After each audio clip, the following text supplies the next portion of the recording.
Bienvenue à ce cours consacré au handicap visuel. Je suis Édouard Jantard et je suis professeur de psychologie du développement à l'Université de Genève. Avant de vous présenter globalement ce cours, je vous propose d'écouter le témoignage de Yasmina. Je suis atteinte d'une maladie génétique qui a fait que je suis née très malvoyante et que, en grandissant, j'ai fini par complètement perdre la vue. Alors pour être très clair, en fait, je ne fais pas la différence entre le jour et la nuit. Je n'y vois vraiment plus rien. Alors, vous allez me dire, mais comment est-ce qu'on peut être une petite fille dans ces conditions?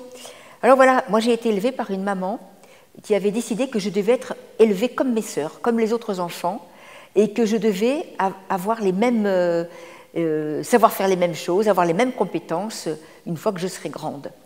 Et donc, elle a refusé de me considérer comme une personne handicapée dans le sens handicapant du terme. Mais ça ne veut pas dire qu'elle ne m'a pas respectée. Elle a toujours, tout le temps, respecté qui j'étais et la différence que j'avais. Et ça, je pense que ça a été absolument fondateur pour toute ma vie.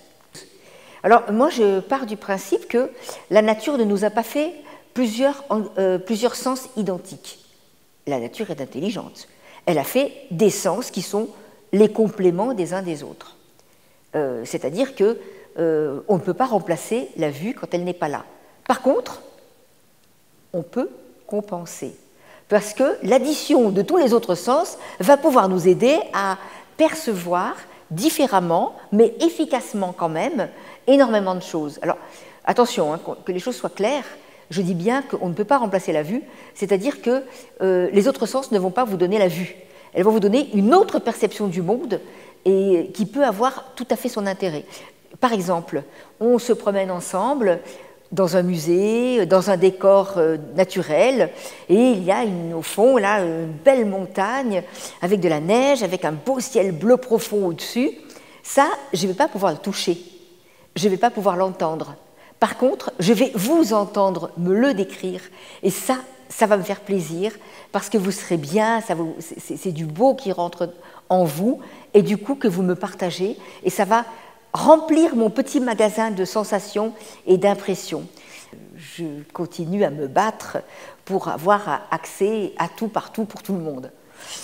Par exemple, très concrètement, il y a très peu de temps, j'ai discuté avec un directeur de cinéma et je lui ai dit que quand même que ce serait bien qu'il y ait de l'audiodescription dans son cinéma, que je faisais un don très souvent au cinéma puisque j'y allais sans le voir et que rien n'était adapté pour moi, que c'était aussi la loi, enfin bon, tout ça. Et il m'a dit, mais madame, ne vous inquiétez pas, tout est nickel, hein, tout est accessible pour vous. Ah bon? Oui, bien sûr, on propose du sous-titrage. Bien sûr. Le sous-titrage, c'est pour les sourds, c'est pas pour les aveugles. Voilà, encore un qui se trompait de registre, exactement comme quand on demande à mes amis interprètes en langue des signes si elles savent bien parler le braille.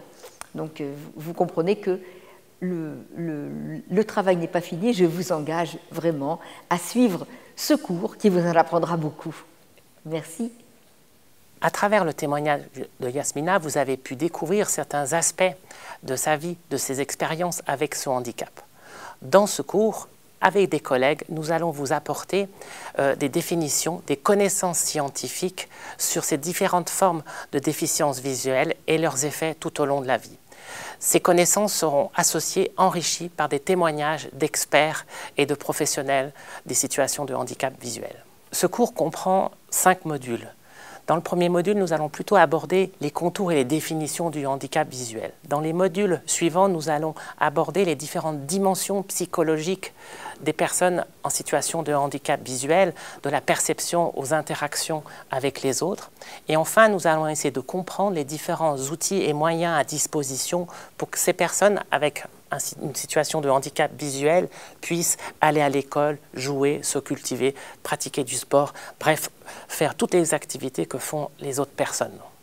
Dans chacun des 5 modules, vous allez plonger dans le monde du handicap visuel à travers de nombreuses lectures, des simulations, des témoignages de spécialistes, d'enfants et d'adultes aveugles ou malvoyants, ainsi que leurs parents. Vous aurez aussi accès à tout un tas d'exercices pratiques qui vous permettront de mieux découvrir ce qu'est vraiment le handicap visuel et ses conséquences tout au long de la vie.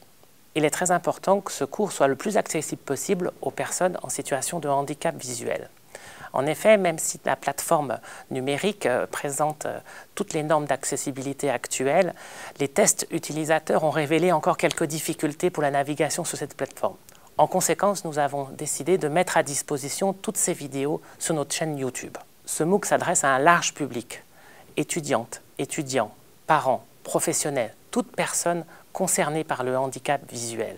J'espère que vous aurez plaisir à suivre ce cours et qu'il vous permettra de mieux comprendre le handicap visuel et agir ainsi pour l'inclusion et le vivre ensemble.